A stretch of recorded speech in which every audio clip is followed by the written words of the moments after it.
My country people, if you stand, I beg make you sit down. Make you listen to this story one knack. Hey, their nyash don't open. APC nyash don't open. In fact, the thing where they come, where they wait for them, hey, they not go fit escape them. They escape the tribunal.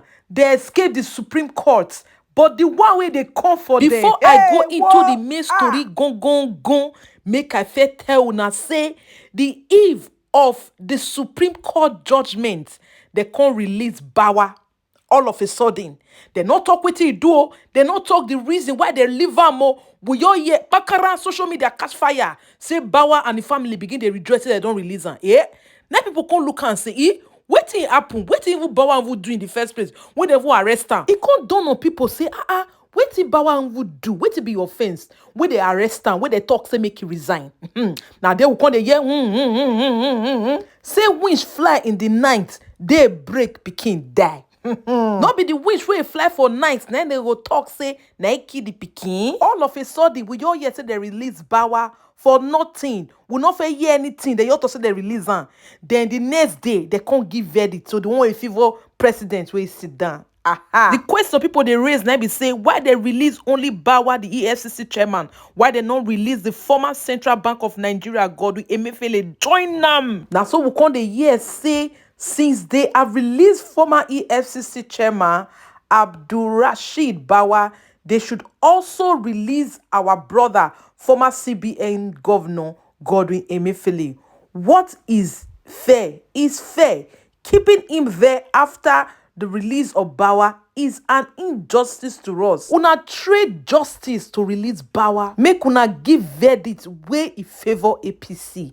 But yet una keep Emefiele because why? It not come from the other parts. Una say tribalism they play. Una got that together. Or in the name, say BAwA, una want me they release them based on the judgment they want give you. Una know one thing about this government. Anything where they do, the anyan should go open. It's so surprising that this is the only government where I be say I don't see. We say anything where they do or dig me, it go fall on them. The news of Abdulrasheed BAwA, former chairman of the Economic and Financial Crimes Commission, who was released from the custody of the Department of State Services on Wednesday, just a few minutes before 10 p.m. President Bola Ahmed Tinubu approved BAwA's suspension on June 14th and ordered a probe into his activities while in office. According to the Secretary to the Government of the Federation, the suspension followed weighty allegations of abuse of office. His release comes after 134 days in DSS custody.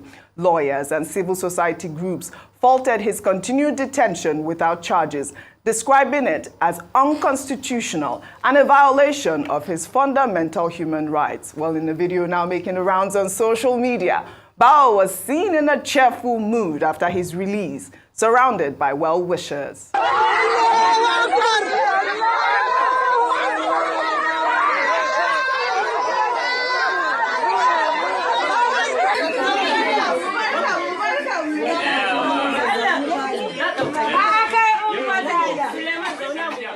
Well, all right. I mean, I guess there's been a lot of questions since 10 p.m., since this video came out on social media. DSS also put out a tweet saying that they released BAwA, but a lot of questions have been raised.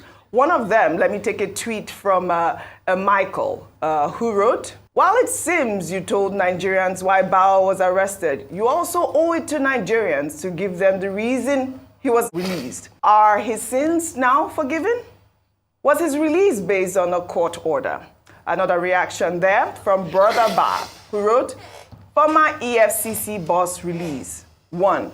Why was Abdulrasheed BAwA released by the DSS on October 26, 2023, on the eve of the Supreme Court's date of judgment on the 2023 presidential election petition appeal? 2. Could this be a negotiation gift for some interest in the political game?" Another question there.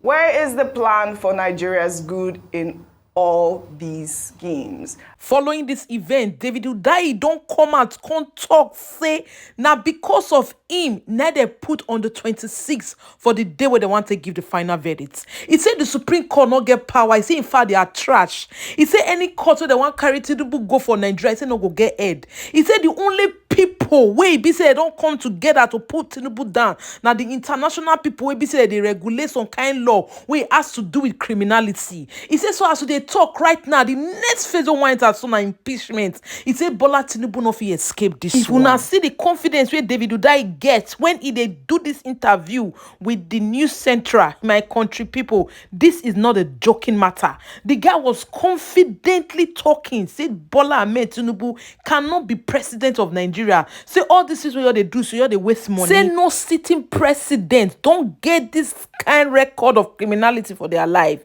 He said so Bola Ahmed TiNubU na the number one for the whole world. He said because of that, they no go let him be. Hey, my country people. In fact, I dey give una summary of this news. No, so the thing long where. Hey, so I dey give una summary. The man will be say they bring comments we call the challenge David Udai. Hey, he just they talk back. Say, Bola Ahmed TiNubU, he not get any criminality, he not get anything, he not get anything. After he don't talk, the rubbish we want talk. Now they answer the Udai say, okay, you want to respond wait till this guy talk. He say, may they move on, may they answer another better question. Say, no, they talk to this kind of people, say they sing come, in they deal with the main people. Hey, oh, cool. My country, more than not what I go play small of the video of the Udai won't come. Not be the one where be say talk, he talk not make sense. The guy you they beat up around the bush, he had no knowledge of what he was saying. That was crystal clear. More could lead down one matter. So David Udai was dwelling on the impeachment, say man, if Nigerians can do whatever they want to do, see, but there are international bodies where be say they regulate some kind law we has to do. If not, they go ban them for some certain things. Say because of that, so say TiNubU no fit escape this thing where they come. So say even if they talk, say okay, make he carry on as president for Nigeria. I say, but international bodies will be after him. My country people, make I let the video play. But before then, this one a Bod TV board where we they analyze all the trends. Where they, you know, you're giving the news like that. We they analyze them. Mukuna share, mukuna like, mukuna sub. Hey, area, ija. Of the Supreme Court and what exactly this might turn out to be. What next, David? As I already indicated, the avenues of recourse obviously do not end with the Supreme Court. In fact, the idea was never that justice was expected from the Nigerian courts, because the Nigerian courts are not independent. They're still very much under the control in one guise or the other of the executive. So in fact, it was an argument which was actually presented by the APC's lawyer at the appeal court that a president has never been removed by a tribunal before in Nigeria's history. So, you know, for them to actually advance that as an argument, I think that already tells you everything you need to know. So, but as I said, going over and beyond that, there are political avenues that will almost certainly be explored. There are international, legal, and judicial avenues that will also be explored. So if the idea is that by compromising the appeal courts and the Supreme Court, these problems are going to go away, well, the unfortunate reality is that these problems are not problems of somebody inflated one contract somewhere, or somebody promoted his nephew or his niece somewhere. These are not relatively minor, financial corruption issues. We're talking about actual issues of international cross-border organized crime, right? So having the president of a country being a career criminal, right, a member of an organized crime syndicate, a leader of an organized crime syndicate, which you will become more aware of as these files become released, it will be untenable for such a person to parade himself as the president of Nigeria, regardless of how many problems Nigeria has. Because as I said earlier, Nigeria has, to the best of my knowledge, never had a sitting president who is a known international drug pusher. That has never happened before. This would be a first. And even for Nigeria, that might be a bridge too far. So, as I said, there are going to be political considerations. We're going to hear a lot about the possibility of impeachment. We're also going to hear from international spaces. There's going to be, you're going to hear, probably going to hear a thing or two from international legal bodies such as the ICC or the ICJ, depending on which one has the jurisdiction in this case. And there are also going to be geopolitical considerations. There are going to be international political considerations.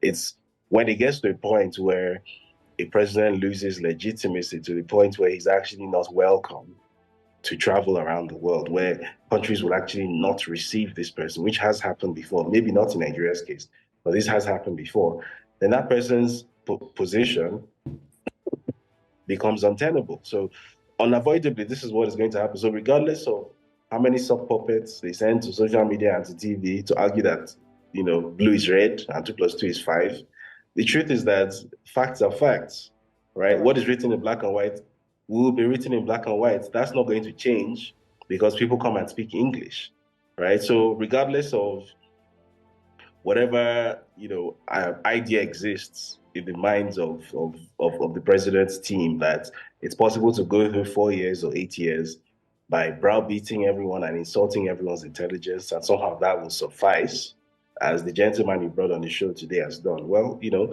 good luck to them. That's what I have to say. But again, facts are very stubborn things, and they're not going to go away just because you come and speak a lot of English, right? Yeah. Facts will remain facts. So once we're done having this interview and, you know, the gentleman goes away and feels happy with himself, he has raised his profile, he got to debate David Hunde on TV, he got to insult David Hunde on TV, you know, for all the good that has done to him.